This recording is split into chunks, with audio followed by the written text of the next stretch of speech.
Hello नमस्कार आदाब सत श्रीकाल। मैं हूं आपका दोस्त आपका होस्ट शुभेंद्र चौहान। आप लोगों का स्वागत करता हूं इस सेशन के अंदर, जहां पर हम लोग द हिंदू की कुछ ऐसी खबरें और एडिटोरियल के ऊपर चर्चा करेंगे जिन्हें पढ़कर निश्चित ही आप लोगों की प्रिपरेशन के अंदर आप लोगों को बेटर एज मिलेगी। बट उन सबके पहले आप लोग मेरे साथ में SRC10 टेलीग्राम ग्रुप के ऊपर जुड़ सकते हो। क्लास की अपडेट पीपीटी PDF आपको हमें मिल जाती है। इसके अलावा रोज सुबह 9 बजे ये क्लास मेरे द्वारा ली जाती है। आप यहाँ पर मेरे साथ में जुड़ सकते हो। इसके अलावा हर अल्टरनेट डे यानी कि कल के दिन मेरे द्वारा आंसर राइटिंग की प्रैक्टिस कराई जाएगी 10:30 बजे अन अकेडमी प्लेटफॉर्म पे, बिल्कुल फ्री ऑफ कॉस्ट सुबह। इसके अंदर अगर आप लोगों को एनरोल करना है तो नीचे कमेंट में पिन है इसकी लिंक इस क्लास की, आप लोग इसको बिल्कुल ज्वाइन कर सकते हैं। बिल्कुल फ्री ऑफ कॉस्ट है। क्लास के अंदर फ्री ऑफ कॉस्ट एनरोल करने के लिए आप SRC10 कोड का उपयोग कर सकते हो। इसके अलावा SRC10 कोड का उपयोग करने के बाद में अगर आप लोग अभी अन अकेडमी का सब्सक्रिप्शन लेते हो तो आपको 10 नहीं बल्कि 20% तक का डिस्काउंट मिलने वाला है, जहां पर 2 साल, 1.5 साल और 1 साल के सब्सक्रिप्शन के प्राइजेस आपको कुछ इस तरीके से पड़ेंगे। ये प्लस के दाम है, ऊपर वाले आइकनिक के दाम है। ठीक है, चलिए दोस्तों शुरू करते हैं सेशन को। आज हम लोग इन सारे टॉपिक्स के ऊपर चर्चा करने वाले हैं। बहुत ज्यादा टॉपिक्स नहीं है क्योंकि आज एडिटोरियल आता नहीं है। टेक्स्ट एंड कॉन्टेक्स्ट के अंदर कुछ खास है नहीं, मतलब आज FAQ आता है, टेक्स्ट एंड कॉन्टेक्स्ट नहीं आता, संडे है ना, तो इसलिए FAQ के अंदर कुछ खास है नहीं। खबरों के अंदर है तो हम लोग उनके ऊपर चर्चा करते हैं। सबसे पहले बात करते हैं GS1 के ऊपर। साइंस एंड टेक्नोलॉजी वाले पेज के ऊपर एक ये आर्टिकल आया है, why the cloud burst forecast in India still remain elusive. तो सबसे पहले बात करते हैं कि क्लाउड बर्स्ट होता क्या है और ये आता कैसे। क्लाउड बर्स्ट का मतलब कभी सुना होगा ना कि बादल फट गए, बादल फट गए।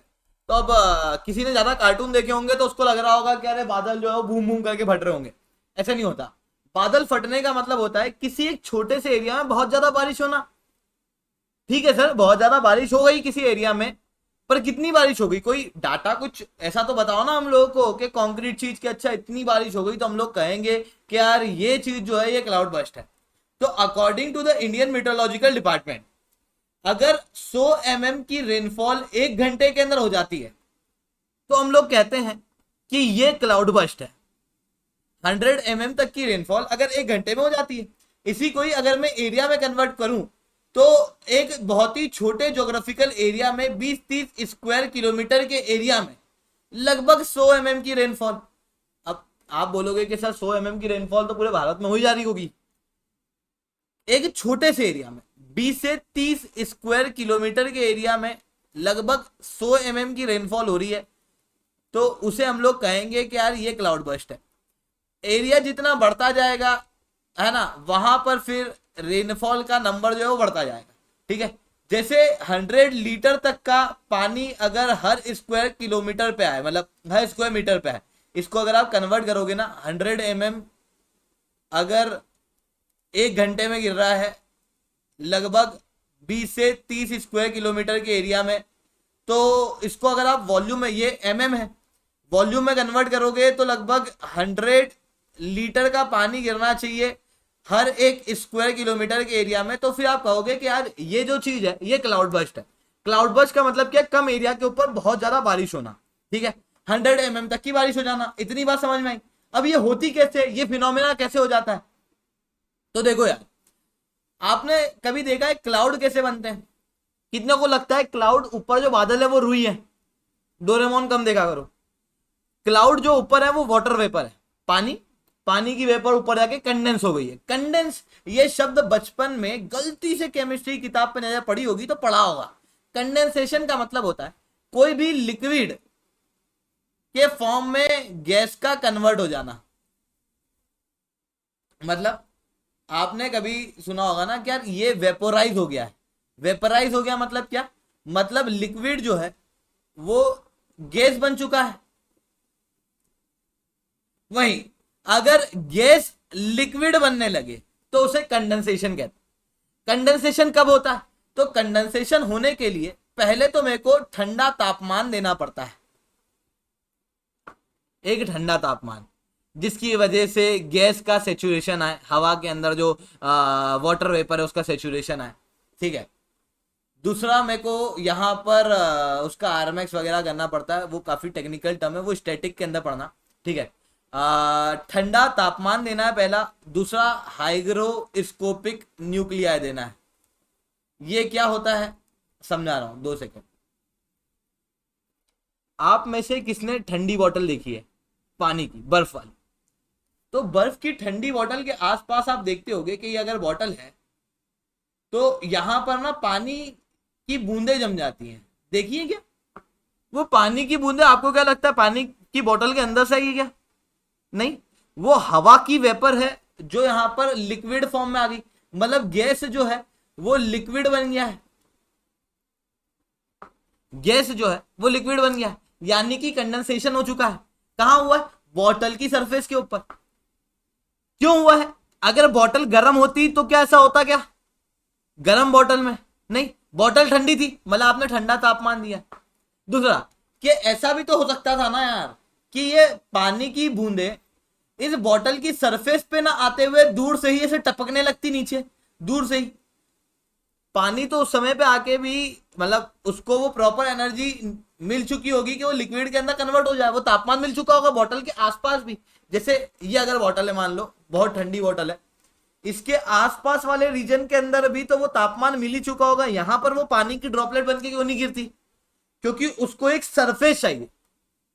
वो जो गैस अब उसके अंदर ठंडा तापमान मिलने की वजह से वो लिक्विड बनने की अवस्था में तो है, पर उसको एक सरफेस चाहिए कि वो लिक्विड बन जाए, और उसी सरफेस को मैं कहता हूं कि ये हाइग्रोस्कोपिक न्यूक्लियाई होता है। यहां पर ये बॉटल है। जब आप नॉर्मल इन्वायरमेंट की बात करते हो, क्लाउड की बात करते हो, तो कई सारे डस्ट पार्टिकल होते हैं। इन डस्ट पार्टिकल के ऊपर वो छोटी छोटी पानी की बूंदें जो है वो चिपक जाती हैं, और ये इस तरीके से ऊपर क्लाउड जो है वो बनने लगता है। This is what you called as condensation. Gas कभी दिखती नहीं है, क्लाउड दिखता है। वाटर वेपर शायद मेरे आसपास भी प्रेजेंट है, पर वो दिखती नहीं है, वो गैस के फॉर्म में। पर क्लाउड के अंदर जो पानी है वो लिक्विड के फॉर्म में। क्यों? क्योंकि वो कंडेंस हो चुका है, अभी वो प्रेसिपिटेट नहीं हुआ, वो मतलब धरती के ऊपर नहीं आया। ठीक है, कंडेंसेशन समझ में आया? कंडेंसेशन क्या होता है? अब मेरे को क्या करना है? कंडेंसेशन से क्लाउड बनाना है। अब क्लाउड अलग अलग प्रकार के होते हैं, ये भी क्लाउड है, ये भी क्लाउड है, जमाने भर के क्लाउड है। ठीक है, cirro cumulus, cirrus, cirro stratus. बहुत ऊपर हाइट है तो वहां पर जो कीवर्ड यूज होता है वो सीरो होता है ना। बहुत नीचे हाइट है तो यहाँ पर स्ट्रेटो कीवर्ड का प्रयोग होता है, और जो मिडल वाले क्लाउड होते हैं उनके लिए अल्टो कीवर्ड का प्रयोग होता है। एक साथ एक जैसे क्लाउड है तो उनके लिए स्ट्रेटस वर्ड का प्रयोग होता है। और ऐसे आपने देखे होंगे ना रुई जैसे बादल, ऐसे वाले अलग अलग टुकड़ों में, तो इनके लिए क्यूमुलस कीवर्ड यूज होता है कि अब यहां पर अगर आप क्यूमुलस देखोगे और क्या हाइट देख रहे हो मिडल वाली, तो इसको क्या कहेंगे? Alto cumulus. एक साथ है मिडल हाइट पे तो अल्टो स्ट्रेटस, बहुत ऊपर हाइट पे सीरो, और एक जैसा क्लाउड है स्ट्रेटस, टुकड़े टुकड़े में है सीरो क्यूमुलस। बहुत ऊपर हाइट पे पता नहीं क्या है, सीरस ही कर दो फिर तो। स्ट्रेटस नीचे की साइड, अब स्ट्रेटो स्ट्रेटस करते जमता नहीं, इसका आंसर स्टेटस करा हुआ है। यहां पर कीवर्ड नीचे वाली हाइट पे स्ट्रेटो, और अगर टुकड़ों टुकड़ों के फॉर्म में है ऐसे छोटे छोटे रुई जैसे क्लाउड हैं नीचे वाले एरिया में, तो वहां पे क्यूमुलस कीवर्ड का प्रयोग। Strato cumulus, Nimbo स्ट्रेटस। निम्बो स्ट्रेटस अब एक अलग नाम दिख रहा होगा, और एक क्यूमुलो निम्बस अलग नाम दिख रहा होगा। बाकी सारे नाम तो समझ में आ रहे होंगे। फिर बोलना मेरे साथ में, बहुत ऊपर हाइट पे है तो कौन सा कीवर्ड यूज होगा? सीरो। मिडल पे है तो क्या होगा? अल्टो। नीचे है तो क्या होगा? स्ट्रेटो। क्लाउड अगर एक साथ है एक जैसा है तो क्या? स्ट्रेटस। अगर रुई के फॉर्म में टुकड़े टुकड़े में तो क्या? क्यूमुलस। अब ये अलग अलग हाइट पे होते हैं, उसके अनुसार अलग अलग मिक्सचर बन जाते हैं। बोलो बात समझ में आई? ठीक है, अब दो प्रकार के और क्लाउड है। ये सारे क्लाउड बारिश नहीं करते, पर बारिश करते हैं निम्बो स्ट्रेटस क्लाउड और ये क्यूमुलो निम्बस क्लाउड। इतना बड़ा सा एक क्लाउड दिख रहा होगा ना। ये कैसे बने हैं? तो देखो यार, निम्बो स्ट्रेटस, निम्बो तो इससे समझ में आ रहा है कि बारिश करेगा। स्ट्रेटस यानी कि एक साथ है, एक साथ है। निम्बस से समझ में आ रहा है बारिश करेगा। क्यूमुलो का मतलब एक टुकड़े के फॉर्म में। क्यूमुलो और स्ट्रेटस शब्द समझ में आया। निम्बो का मतलब होगा बारिश करेगा, ठीक है, इतनी बात समझ में। अब ये बनते कैसे, ठीक है, तो देखो होता क्या है कि जब मैं किसी पर्वत श्रृंखला पे जाऊं, ये पर्वत है, मान लो पर्वत श्रृंखला ऐसे इमेजिन करवा रहा हूं, बाकी और भी कई सारी चीजें हो सकती। हवा है, ठीक है, हवा ऐसे ऊपर चल रही है, ऊपर चल रही है, यहां से वेपर लेती जा रही है, यहां पर कंडेंस होती जा रही है, यहां पर कंडेंस होती जा रही है, कंडेंस होती जा रही है, कंडेंस होती जा रही है, कंडेंस होती जा रही है। आपको नहीं लग रहा है ये एक साथ एक जैसा क्लाउड दिखेगा? इसे क्या कहूंगा मैं? काला बारिश करने वाला क्लाउड एकदम। क्या कहूंगा मैं? निम्बो स्ट्रेटस। वही एक और प्रकार का क्लाउड क्या होता है, जैसे यहां पर एक तालाब है, इसके अंदर बहुत तेजी से इवोपरेशन हो रहा है, तेजी से बादल जो हवा जो है वो ऊपर की तरफ जा रही है, हवा ऊपर की तरफ जा रही है, तो ऐसा क्लाउड बन जाएगा ना एक बड़ा सा।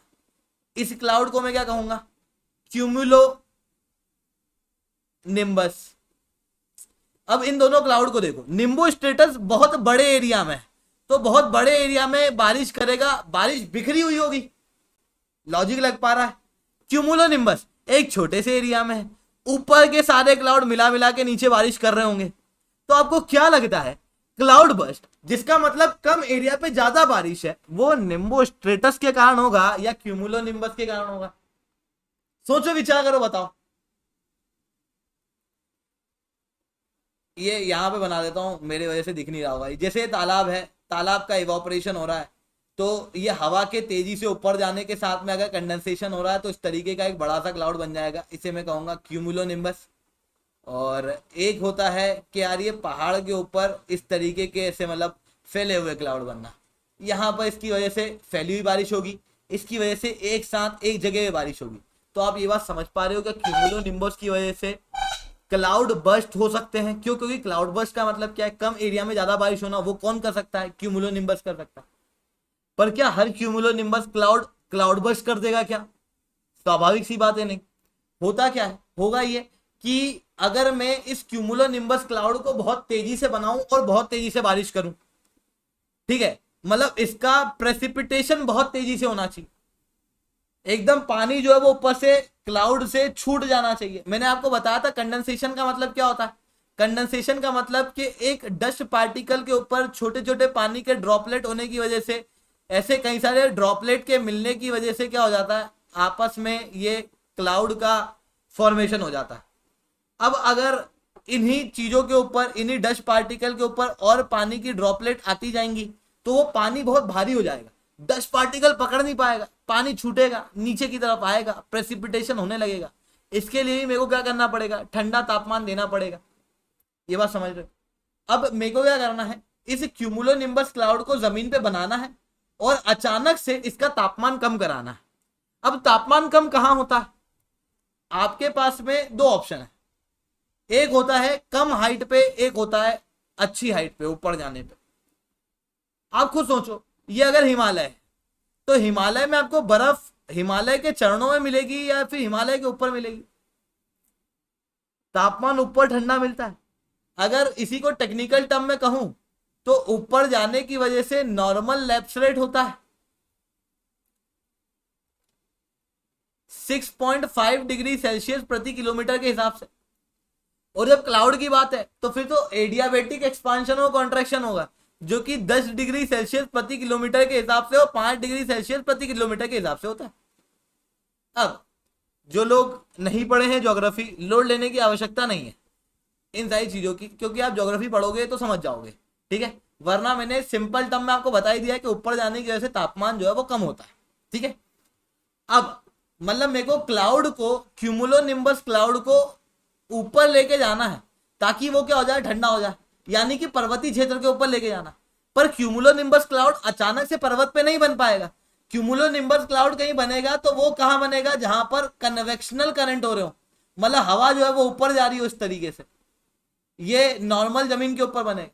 तो मेरे को क्या करना है, जमीन से इस क्लाउड को जल्दी से, अभी पानी है भरा हुआ, इसको तेजी से कहां लेके जाना है?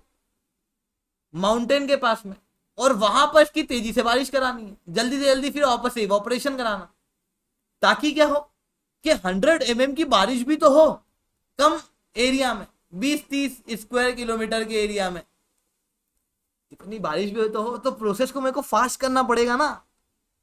तो अब समझना यहाँ पे कंडीशन क्या लिखी है। कंडीशन लिखी है कि cumulonimbus cloud causing cloud burst can quickly develop in about 30 minute, 30 minute में डेवलप हो मॉइस्चर के रूप में।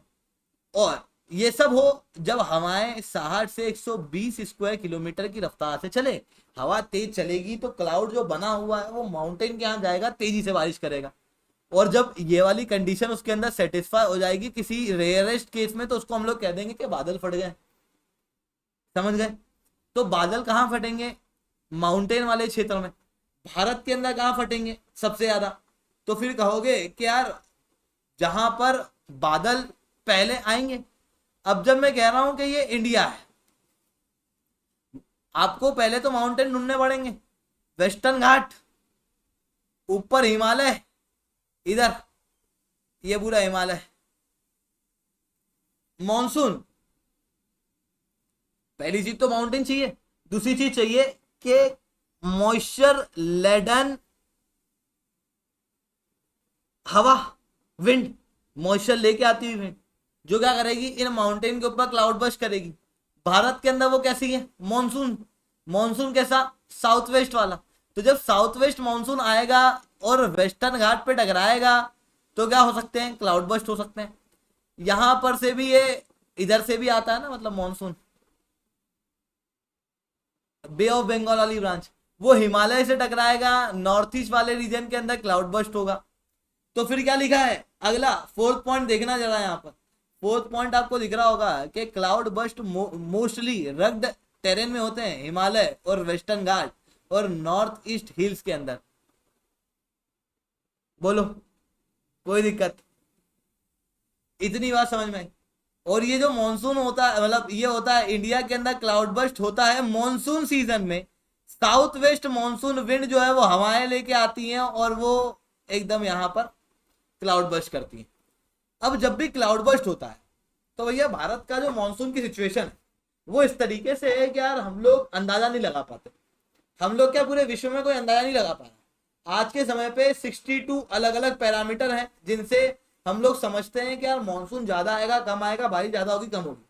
पर फिर भी आज भी इंडियन मीटरोलॉजिकल डिपार्टमेंट ये नहीं कहता कि बारिश ज्यादा होगी, वो कहता है बारिश ज्यादा हो सकती है। अंदाजा लगाया जाता है और वो भी कई बार फेल होता है। क्यों? क्योंकि भारत का जो मॉनसून है वो अपने आप में एक बहुत बड़ा शोध का विषय है। अब कहीं पे क्लाउड बस्ट हो रहा होता है तो उसे डिटेक्ट कर पाना काफी ज्यादा मुश्किल हो जाता है। क्लाउड बस्ट का मतलब क्या है? एक छोटे से एरिया पे बहुत ज्यादा बारिश होना। अब क्या होता है कि सैटेलाइट जो है वो क्लाउड बस्ट को डिटेक्ट करने में सक्षम नहीं हो पाती क्योंकि ये काफी कम एरिया में हो रहा है ना। ये कम एरिया के अंदर हो रहा है, कम एरिया के अंदर हो रहा है और सैटेलाइट तो पूरी अर्थ को ऑब्जर्व करने की क्षमता रख रही। तो इसको ना, ये जो छोटी सी चीज है ये जनरली दिख नहीं पाती है, जिसके कारण से यहाँ पर डिटेक्शन अर्ली लेवल पे नहीं हो पाता। अब हमारे पास में इसका सॉल्यूशन ये है कि हम लोग जगह जगह पे रडार लगा लें ताकि हमको समझ में आ जाए कि कहाँ पे क्लाउड बस्ट हो रहा है। क्योंकि अभी आपने सुना होगा बेंगलोर के अंदर जब बहुत ज्यादा बारिश हुई जिसके कारण से बेंगलोर के अंदर जो रोडें हैं वो भर गई, उसकी जानकारी हमको बाद में मिली, पहले ऑस्ट्रेलिया को जानकारी मिल गई। तो खैर वो that was not a perfectly a cloud burst, वो क्लाउड बस्ट नहीं था पर फिर भी कुछ तो था ना, मतलब है ना। वैसे ही हिमालयन की हिल्स के अंदर, फुटहिल के अंदर, लद्दाख के अंदर 2010 में, उत्तराखंड में 2013 के अंदर ये क्लाउड बस्ट जो है वो देखने को मिले थे। अब जब भी ये क्लाउड बस्ट होते हैं हम लोगों को डिटेक्शन करना क्यों है, मतलब क्या ही कर लेंगे डिटेक्ट करके। जब भी क्लाउड बस्ट होते हैं तो 2013 की उत्तराखंड की बाढ़ आपको याद होगी, भारी लैंडस्लाइड हुई थी। भारी लैंडस्लाइड होने के साथ में ये बाढ़ आई थी जिसके कारण से कई सारे लोगों की डेथ हो गई थी, जान मान की हानि हो गई थी। क्योंकि आप समझना कहां पर हो रहा है, कहां पर हो रहा है क्लाउड बस्ट। तो क्लाउड बस्ट हो रहा है वेस्टर्न घाट के अंदर, क्लाउड बस्ट हो रहा है हिमालय के अंदर, क्लाउड बस्ट हो रहा है नॉर्थ ईस्ट की हिलों के अंदर। जब यहाँ पर क्लाउड बस्ट हो रहा है तो यहाँ पर बहुत ज्यादा बारिश हो रही है। ये पर्वतीय क्षेत्र है तो ऊपर की जो मिट्टी है, ऊपर की जो डेब्रीज है वो पिघल के नीचे आएगी, वो घिस घिस के नीचे आएगी ज्यादा पानी की वजह से, और नीचे की तरफ लैंडस्लाइड, बाढ़ वगैरह क्रिएट होने लगेगी। यहां से ही नदियां निकलेगी, नदियों का पानी अचानक से भरेगा और नदियां जो है वो नीचे आएंगी, बाढ़ क्रिएट करेगी, जान मान की हानि, प्रॉपर्टी का लॉस, ये सब होगा। पहला कारण तो ये है। दूसरा कारण क्या है कि अभी क्लाइमेट चेंज के इश्यूज देखने को मिल रहा है, लगातार क्लाइमेट चेंज हो रहा है, जिसके कारण से एक्सट्रीम क्लाइमेटिक इवेंट दिख रहे हैं, और एक्सट्रीम क्लाइमेटिक इवेंट के चलते ये क्लाउड बर्स्ट की आशंकाएं जो है वो और ज्यादा बढ़ जाती हैं, और जब इनके इंसिडेंट ज्यादा बढ़ेंगे तो लैंडस्लाइड के इंसिडेंट ज्यादा बढ़ेंगे। ऐसी कंडीशन में जहां पर क्लाउड बर्स्ट होने वाला है, उसको अगर हम लोग पहले से देख लें, डिटेक्ट कर ले, तो वहां पर लोगों के लिए पहले से रिलीफ हम लोग क्रिएट कर पाएंगे, उनको थोड़ा सा आगाह कर पाएंगे, या फिर उनको पहले से वहां से निकाल पाएंगे। इन सबके लिए मेरे को क्या चाहिए, मेरे को चाहिए भैया डिटेक्शन, पर डिटेक्शन हो नहीं पा रहा। रडार से करने बैठेंगे तो पैसे बहुत लगेंगे, सैटेलाइट कर नहीं पा रही है, तो एक नया सिस्टम जो है वो यहाँ पर खोजने की आवश्यकता है। ठीक है, ऐसा यहाँ पर इस एडिटोरियल के अंदर कहा गया है कि why forecasting cloud burst is a challenge. समझ में आया? ठीक है, फिर उसके बाद में बात करते हैं GS2 के ऊपर। GS2 के अंदर क्या खास है, तो यह Indo Pacific Economic framework, IPEC, अच्छा फ्रेमवर्क है। ये फ्रेमवर्क क्यों लाया गया, मतलब क्या ही है ना, और ये फ्रेमवर्क क्या है? तो अगर आपको याद होगा, जून के महीने में मैंने एक सेपरेट वीडियो ही बनाई थी। मैंने कहा था, वैसे मई के एंड में आई थी ये, जिस दौरान में क्वाड की समिट हो रही थी। क्वाड की समिट के अंदर ही भारत के प्रधानमंत्री भी गए थे। उसी दौरान में अमेरिका ने separately, it was not a quad initiative, ये क्वाड का इनिशिएटिव नहीं था, ये अमेरिका का इनिशिएटिव था, जिसे हम लोग कहते हैं इंडो पैसिफिक इकोनॉमिक फ्रेमवर्क। ये डिक्लेयर किया था, इसके अंदर लगभग 14 देशों ने ज्वाइन भी किया था। Australia, New Zealand, south Korea, Japan जैसे देश, साउथ ईस्ट एशियन रीजन के लगभग 7 देश यहाँ पर देखने को मिल रहे थे। अमेरिका और भारत ने भी इसे ज्वाइन किया था।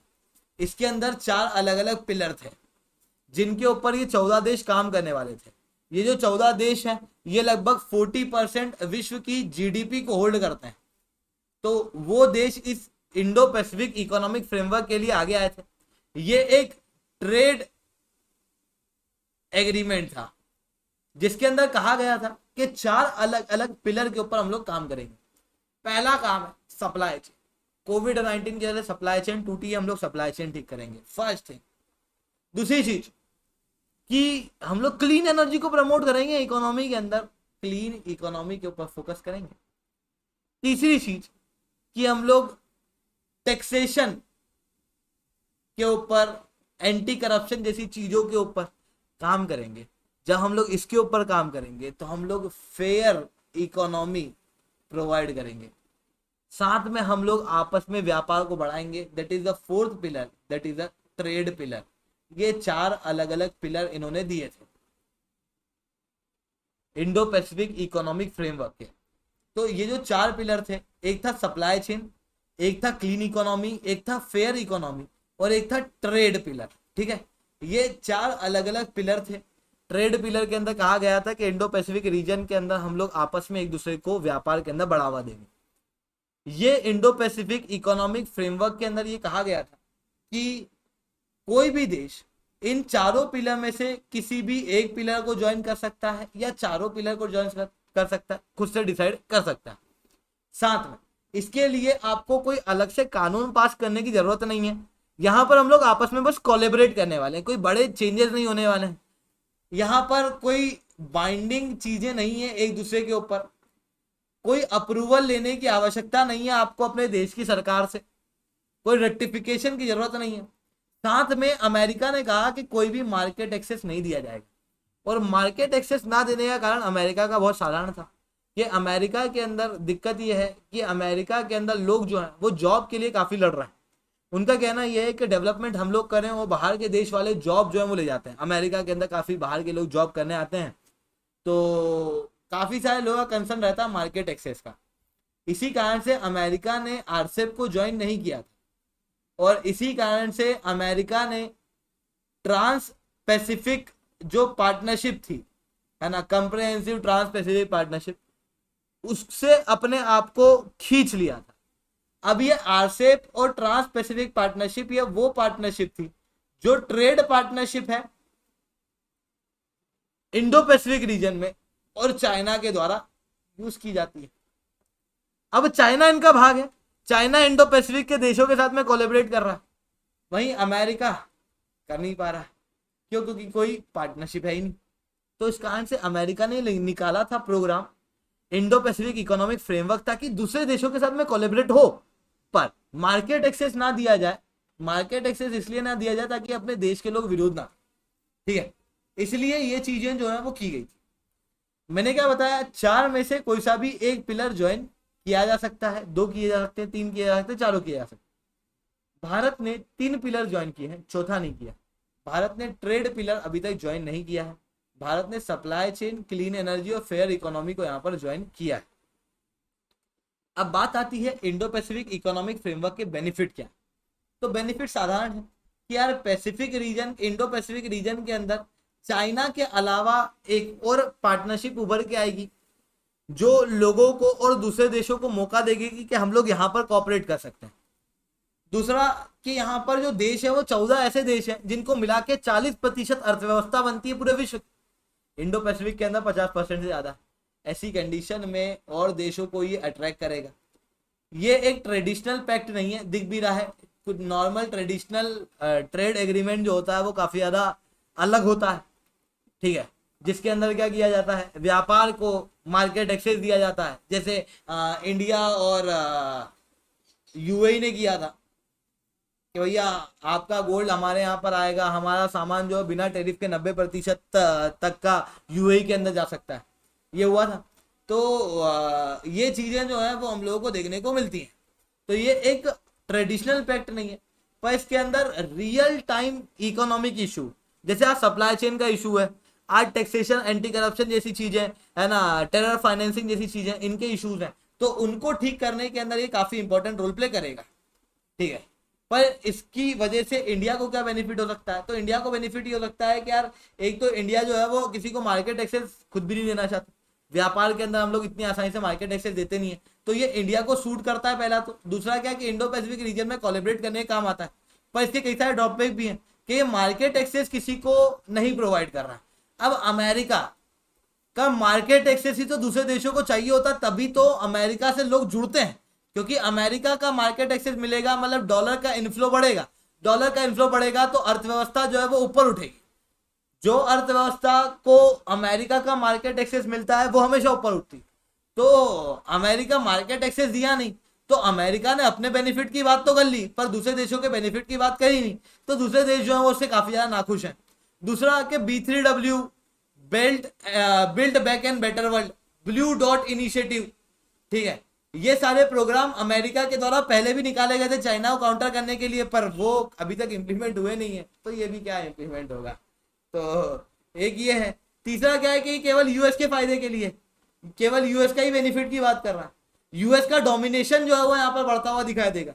ऐसी कंडीशन के अंदर ये कुछ ड्रॉबैक्स हैं। चाइना को काउंटर करने में सक्सेसफुल नहीं है। चाइना जो मार्केट एक्सेस दे रहा है, चाइना जो आरसेप बहुत अच्छी एक संस्था है, मतलब बहुत अच्छे से कोलैबोरेट कर रही है, ट्रांस पैसिफिक पार्टनरशिप जो बहुत अच्छे से कोलैबोरेट कर रही है, उसको काउंटर करके किसी देश को यहां पर इंडो पैसिफिक इकोनॉमिक फ्रेमवर्क के अंदर आना थोड़ा सा मुश्किल दिख रहा है। इसके अलावा नए अडॉप्शन रूल कंफ्यूजिंग है, इसको लेके एक आर्टिकल आया। अब ये जो अडॉप्शन के कानून होते हैं इनको कोई पूरा याद नहीं करना होता है ना, मतलब यूपीएससी डायरेक्ट ऐसे क्वेश्चन नहीं पूछता कि बताओ वो अडॉप्शन का कानून है उसको एक्सप्लेन करो, है ना। They want us to be a generalist not a specialist. तो हम लोग वकील नहीं है, तो हम लोग इस पूरे बिल को नहीं समझेंगे, हम लोग समझेंगे कहाँ पर कंफ्यूजन है। तो क्या हुआ था कि ये बिल लेके क्यों आया गया था, ये बिल इसलिए लेके आया गया था क्योंकि भारत के अंदर आप देखोगे तो एक बड़ी आबादी में लोग, बच्चे जो हैं वो ऐसे हैं जो अनाथ है। वहीं दूसरी तरफ भारत के अंदर एक बड़ी आबादी है जो ऐसी है जिसको बच्चे चाहिए अडॉप्शन के लिए, पर अफसोस ये है कि अनाथ बच्चे अडॉप्शन के लिए अवेलेबल नहीं। केवल 3,500 अडॉप्शन ही इसी कारण से हो पाते हैं क्योंकि जो बच्चे हैं वो, उनको अप्रूवल नहीं दिया गया है अडॉप्शन के लिए। कोर्ट के अंदर मामले अटके रहते हैं अडॉप्शन के, जिसके कारण से अडॉप्शन भारत जैसे बड़े देश के अंदर भी आसानी से नहीं हो पाता। ऐसी कंडीशन में हम लोग पॉपुलेशन कंट्रोल की बात करें तो करें कैसे? तो फिर हम लोगों को क्या करना पड़ेगा, अडॉप्शन के नियमों को सिंप्लीफाई करना पड़ेगा ताकि जल्दी से अडॉप्शन हो सके। उसीलिए ये बिल लेके आया गया था, इस बिल को पास भी किया गया था, जिसके अंदर कहा गया था कि कोर्ट के पास में पिटीशन रखने की जरूरत नहीं है, डिस्ट्रिक्ट मजिस्ट्रेट के पास जाओ, वो रिजॉल्व करे, वो चीजें खत्म। पर लोगों के बीच में कंफ्यूजन है कि यार हकीकत में इस बिल को इम्प्लीमेंट कौन कर रहा है, is it a district magistrate और इज इट अ कोर्ट? ठीक है, क्योंकि पहले ये लोग कोर्ट में थे, अब अचानक से डिस्ट्रिक्ट मजिस्ट्रेट के पास कैसे जाएंगे? तो वो चीज हम लोगों को देखने को मिल रही है। इसके अलावा GS3 के ऊपर बात करें तो मेंटल हेल्थ के लिए एक इम्पॉर्टेंट स्ट्रेटजी, अगर आप पूरे देश भर के अंदर देखोगे तो according to the National Crime Bureau, accident and death and suicide in India करके एक रिपोर्ट है। इसकी माने तो 2020 के अंदर टोटल 1,53,052 सुसाइड पूरे देश भर के अंदर हुई है, जिसके अंदर से तीसरी सबसे ज्यादा मध्य प्रदेश के अंदर हुई है। इस सुसाइड को कंट्रोल करने के लिए मध्य प्रदेश के द्वारा एक अलग से कानून पारित किया जा रहा है, जहां पर ड्राफ्ट सुसाइड प्रिवेंशन स्ट्रेटजी जो वो मध्य प्रदेश के द्वारा बनाई जाएगी। अब आप मेरी बात समझना कि जो पुराना मैंने आर्टिकल कराया इसके जस्ट पहले GS1 में जो कराया था वो तो काफी इंपॉर्टेंट है।